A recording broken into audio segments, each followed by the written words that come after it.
Tiga pertanyaan ini paling sering banget ditanyain di kolom komentar dan ternyata ini yang bikin mereka jadi ragu dan salah masuk ke dalam market. Dan di video kali ini saya akan jawab satu persatu, so pastiin kalian perlu tonton video ini sampai dengan selesai. Tapi sebelum kita lanjut, kalian bisa klik dulu tombol subscribe dan nyalain loncengnya biar kalian gak ketinggalan update-update terbaru dari video Kampus Trader berikutnya.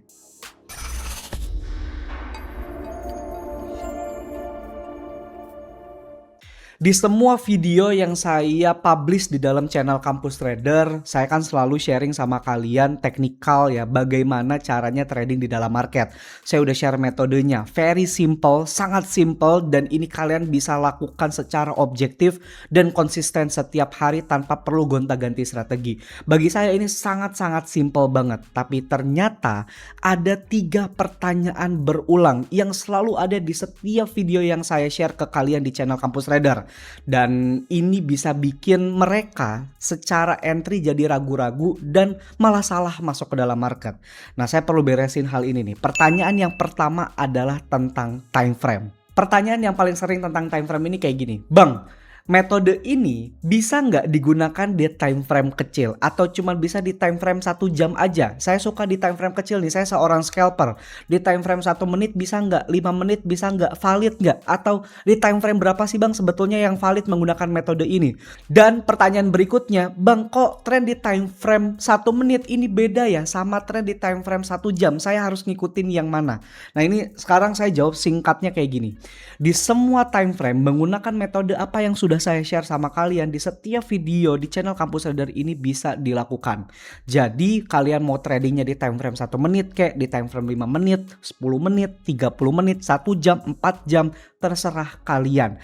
Karena di semua time frame valid. Tidak ada time frame yang paling valid, enggak. Metodenya bisa digunakan di time frame berapapun. Jadi kalian nggak perlu musingin ya, harus di time frame berapa baiknya. Nggak ada tuh time frame. Karena bagi saya, time frame itu hanyalah umur dari sebuah candle. Time frame tidak menggambarkan, time frame tidak mempengaruhi hasil dari tradingan kalian. Jadi sekarang yang perlu kalian putuskan adalah kalian yang memang mau tradingnya di time frame berapa. Kemudian jangan ngide top down analysis. Ini menjawab pertanyaannya tadi yang kedua. Kalau misalnya di time frame 1 menit trennya kok beda sama time frame 1 jam, yang ngapain? Karena di setiap time frame punya trennya masing-masing, punya market structure-nya masing-masing, punya supply and demand-nya masing-masing, punya Fibo-nya masing-masing. Jadi jangan dicampur aduk. Kalian fokus dengan time frame yang memang kalian pengen eksekusi. Ini saya kasih contoh. Nih, saya buka market XAU/USD time frame 1 jam. Saya asumsikan kalian yang nonton video ini sudah tahu metode yang saya gunakan dan saya share di dalam channel Kampus Trader ya. Jadi kita hanya baca tren menggunakan market structure. Kita fokus ke tren dulu nih, jangan ke yang lain-lain dulu ya. Nah, di market XAU/USD time frame 1 jam dia membentuk A pincang ya, dia bentuk A pincang seperti ini. Ini dari low sini ke high sini ke bikin lower low di sini. Kalau dia bikin lower low atau A pincang, maka trennya sedang downtrend. Kalau downtrend kita cuman mau sell. Titik. Udah. Tapi kalau misalnya kita buka di time frame yang lebih kecil, kita coba masuk ke time frame 1 menit. Di time frame 1 menit trennya sedang uptrend. Kenapa saya bisa bilang uptrend? Dia bikin V pincang. Dia bikin higher high. High sebelumnya kan ada di sini. Dia bikin puncak yang lebih tinggi. Kita sebutnya higher high. Maka kalau trennya sedang uptrend atau bikin higher high, ya kita cuma boleh menjadi seorang buyer. Di H1 kita jadi seorang seller. Di M1 atau time frame 1 menit kita menjadi seorang buyer. Jadi udah berbeda ya. Nah, sekarang di setiap time frame ini punya trennya masing-masing, punya market structure-nya masing-masing. Gak perlu kalian pusingin. Fokus sama time frame yang memang kalian suka, kalian mau eksekusi. Semuanya valid dan gak perlu banding-bandingin, gak perlu top down analysis. Karena bagi saya top down analysis gak penting. Yang menurut saya kalau pakai top down analysis malah bikin bingung. Di time frame A disuruh buy, di time frame B disuruh sell. Ini yang benar yang mana nih? Jadi nggak penting, nggak perlu lah. Kalian hanya perlu fokus ke time frame yang kalian mau aja gitu. Nah, sekarang kita masuk ke pertanyaan yang kedua. Pertanyaan kedua adalah, Mas, bagaimana menentukan area yang valid? Nah, untuk menjawab ini saya akan bawa kalian ke dalam portal. Jadi di Kampus Trader saya ini punya portal. Di portal ini setiap pagi kan saya trading, saya charting, dan hasilnya saya share ke dalam portal secara terbuka. Jadi siapapun yang ada di dalam portal bisa cek plan-plan yang saya entry di hari tersebut. Nah, saya akan masuk aja ke history trading plan yang sudah berjalan. Di tanggal 24 Juli 2026 ya, jam 9.38 saya ada share Euro USD. Nah, areanya seperti ini. Kita kan lagi membahas tentang area yang valid seperti apa. Kenapa saya bisa katakan Euro USD ini adalah area yang valid? Ingat, kita kan di dalam koridor yang sama nih. Ya, teman-teman sudah tahu metode yang saya gunakan itu seperti apa. Kita ini cuma butuh 3 step untuk di checklist. Nah, di Euro USD ini bisa saya katakan valid karena dia memenuhi 3 hal tersebut. 1, dia memenuhi secara tren. Kenapa bisa? Dia di sini bikin A pincang. A pincang berarti dia bikin lower low, maka trennya sedang downtrend. Berarti kita cuma boleh nge-sell. Makanya di sini saya bilang sell, ya. Setelah itu, kenapa di harga tersebut? Ingat, kita hanya entry di area supply kalau lagi downtrend dan kita hanya entry di area demand kalau lagi uptrend. Nah, di sini ada area supply dan di dalamnya ada Fibo 0,618. Jadi step 1 trennya terchecklist, ada area supply terchecklist, dan apakah di area supply tersebut ada Fibonya juga terchecklist. Makanya ini adalah area yang valid. Di luar itu berarti nggak valid, nggak usah dipikirin ya. Jadi kalau kalian tanya area yang valid itu seperti apa, area yang memenuhi 3 hal ini. Kalau trennya nggak jelas tapi ada area supply and demand-nya, ada Fibonya, ya nggak valid berarti. Kalau trennya jelas, area supply-nya nggak ada, tapi Fibonya ada, ya kan nggak valid juga. Berarti area supply-nya nggak ada nih ya. Nggak usah dipikirin, berarti nggak valid. Trennya nggak jelas, area supply-nya ada, Fibonya nggak ada, nggak valid juga. Pokoknya wajib 3 hal ini terchecklist, maka area tersebut dikatakan valid. Jadi pertanyaan-pertanyaan kayak, area valid itu seperti apa? Ya yang men-checklist 3 hal ini. Di luar itu nggak valid, nggak usah dipikirin, nggak usah di-entry. Di Euro USD ini saya buka chartnya langsung persis sama apa yang saya share ke dalam portal ya. Di saat itu trennya sama-sama downtrend. Betul, tapi ada 2 area supply nih. Ada supply zone 1 sama supply zone 2, ini kebetulan digambar sama si iZone Pro nih. Nah, dari 2 area ini kita kan pilih yang mana, yang atas atau yang bawah? Saya jelas pilih yang bawah. Kenapa? Karena yang bawah area supply dan di dalamnya ada angka Fibo 0,618. Ini sebagai checklist metode saya. Yang atasnya, yes, area supply, trennya jelas, tapi di dalam areanya nggak ada Fibo. Kan nggak valid. Makanya saya entry yang bawah, bukan yang atas. Dan terbukti, area ini bekerja dengan baik dan hit sampai ke TP5.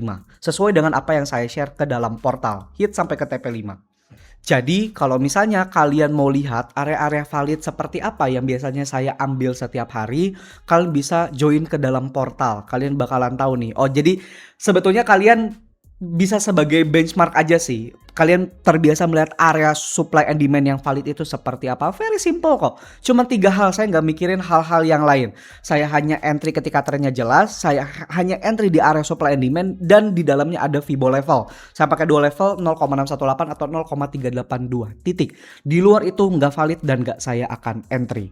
Nah, pertanyaan yang selanjutnya ini sering ditanyain, Mas, bedanya cut loss sama stop loss itu apa sih? Kok saya kayaknya lihat di video-video di Kampus Trader nih seringnya pakai kata cut loss bukan stop loss. Padahal saya ini sering dengarnya kata stop loss ya. Cut loss bedanya apa? Nah, di sini saya perlu jawab. Kita perlu melihat dulu dari persamaannya antara cut loss dan juga stop loss. Cut loss dan juga stop loss itu adalah tempat atau harga di mana kita perlu keluar ketika kita terbukti salah ya. Jadi kan ketika trading nih kita harus ada 3 hal nih. Kalau tempat kita masuk itu berarti entry, tempat kita keluar kalau benar berarti take profit, tempat kita keluar kalau salah itu stop loss atau cut loss. Jadi ada 2 hal. Nah, perbedaannya adalah kalau stop loss ketika misalnya ada 1 garis, harga nyentuh ke garis stop loss kita, transaksi selesai. Berarti transaksi kalian ditutup dalam kondisi rugi. Tapi kalau cut loss, ketika harga atau candle nyentuh garis cut loss kita, tapi belum close candle di luar garis cut loss kita, berarti transaksi masih running dan tetap jalan. Sampai kalau dia cut loss di atas atau di luar garis cut lossnya kita, baru kita cut loss posisi dalam kondisi rugi. Biar lebih kebayang, saya akan contohin di market Euro USD tadi lah ya, biar nggak usah bingung.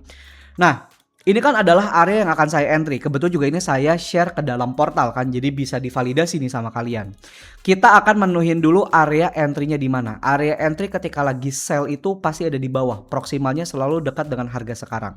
Kemudian kita mau punya harga keluar kalau salah, which is stop loss. Kita di sini pakai contohnya dulu adalah stop loss. Nah, garis stop loss itu kan selalu ada di harga distal. Harga distal itu berarti harga teratasnya nih.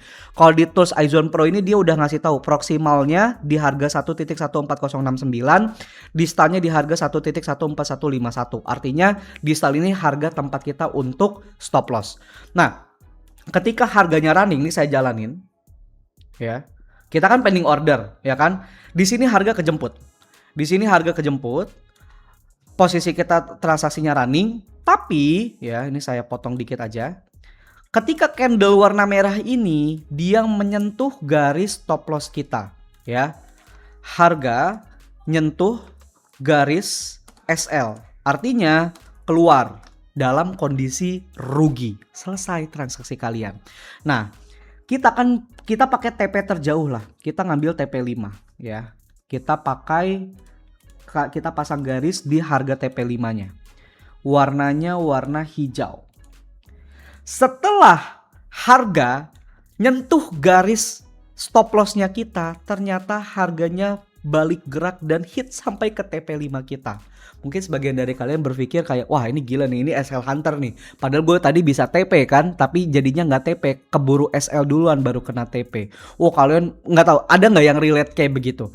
Nah, saya menggunakan yang namanya cut loss. Nah, bedanya cut loss apa? Bedanya cut loss adalah ketika harga nyentuh garis cut loss saya, ini saya ganti ya. Cut loss ini saya biasanya gambarkan titik-titik gini, warnanya merah ya. Nah, karena harga tidak close atau tidak tutup candle di atas garis putus-putus ini, maka transaksi saya tetap berjalan dan saya berhasil hit sampai ke TP5. That's why makanya teman-teman di portal yang tahu dan menggunakan cut loss close candle ini, mereka bilang TP1, ada yang TP3, dan saya confirm sampai ke TP5. Kalau kalian yang menggunakan stop loss, seharusnya di sini sudah kena stop loss duluan baru kena take profit. Nah, saya akan kasih contoh mana transaksi yang kena cut loss. Ini baru aja, ini transaksi kemarin ya, tanggal 28 Juli. Ini kan saya syuting video ini tanggal 29 Juli ya. Jadi baru kemarin banget saya ada share plan NZD USD di dalam portal ya. Nih NZD USD nih. Saya bilang cut loss di sini. Kenapa bisa cut loss? Kita langsung masuk ke dalam jurnalnya aja. Nah, ini dia. Teman-teman bisa lihat di sini. Harganya di sini apincang, valid trennya. Ada drop base drop dan di dalamnya ada 618. Ini adalah area yang valid dan saya menggunakan cut loss close candle. Lihat, ini harga yang warna merah adalah harga cut loss saya di 0.57922. Harganya masuk cukup dalam dan close candle di luar garis merah saya. Dan close candle di sana, saya harus keluar. Cut loss di sana. Loh, berarti kalau kayak gitu nggak fix minus 1R dong. Betul, makanya di jurnal saya tulis cut loss, saya masukin angka proksimal distal dan close candle-nya, maka keluarlah angka minus 1,5. Jadi, di sini saya tidak fix minus di 1R, tapi minus 1, sekian R. Itu pasti terjadi, gitu. Nah, ini adalah contoh yang cut loss. Jadi, kita baru akan cut loss kalau misalnya candlenya close di luar garis distal. Lah berarti kalau kayak gitu harus dipantengin dong, karena kan di dalam MetaTrader ini nggak ada fitur cut loss, adanya fitur stop loss doang gitu. Ya kalau misalnya kalian manualan ya atau tradingnya manual gitu ya, kalian perlu mantengin chart, nggak perlu mantengin chart lah. Kalian bisa, kalau kalian tradingnya di time frame H1 kan berarti bisa pasang alarm setiap 58 menit sekali untuk ngelihat apakah candlenya udah keluar dari harga distal atau belum. Nah itu kalau mau cara manualannya. Tapi kalau saya, ini kan pekerjaan yang saya lakukan sehari-hari dan berulang. Saya pengen otaknya tetap enteng dalam mengambil keputusan dan juga dalam mengeksekusinya. Makanya saya biasanya pakai tools. Di tools yang saya pakai di MetaTrader ini namanya iZone iZone Pro. Dia bisa ngejagain cut loss close candle secara otomatis. Jadi saya nggak perlu mantengin chart, saya nggak perlu buka-buka chart terus untuk ngelihat apakah sudah harus di cut loss atau belum. Saya kasih contoh. Di market GBP USD saya punya area drop base stop 618 di sini. Saya akan entry, saya klik areanya, saya ngambil 1/2 dan place order. Oke, kita klik lagi. Nah, kita klik place order. Teman-teman bisa lihat dia punya garis cut loss di atas ini dan dia jagain sama si iZone Pro-nya. Kalau chart yang sama kita buka per GBP USD lagi di time frame yang sama ya, di time frame 30 menit tadi. Oke. Nah, di time frame 30 menit dia tetap ada harga entry-nya. Tuh. Dia tetap ada harga entry-nya, tetap ada harga TP-nya, tapi tidak ada harga cut loss-nya. Ya, cut loss-nya kan di sini dia kan. Nah, di cut loss ini dia muncul karena ada si tools iZone-nya. Kalau tidak ada tools iZone-nya dia tidak ngegambar. Nah, cut loss itu digambarin atau dijagain sama si tools iZone-nya. Jadi saya nggak perlu mantengin chart, saya nggak perlu cut loss manualan lagi gitu ya. Kalau memang harus cut loss karena dia udah close candle di luar garis distal saya, dia akan nge-cut otomatis gitu. Jadi bedanya antara stop loss dan cut loss ya untuk menghindari yang mungkin kalian sering bilang SL Hunter lah atau liquidity swap lah dan lain-lain. Bedanya cuman itu. Nah, jadi perbedaan gampangnya ya bisa terlihat dari pair Euro USD tadi. Buat kalian-kalian yang pakai stop loss ya kalian udah kena dan kalian nggak running transaksi profit.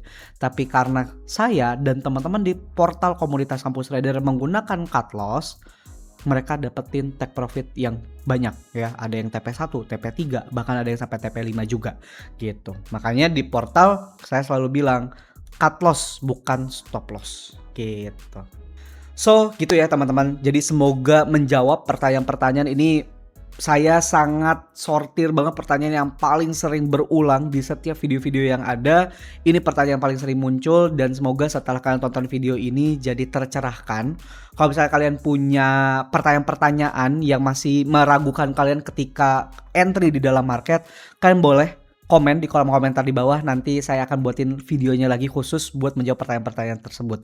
Itu aja teman-teman, sampai ketemu di video-video berikutnya.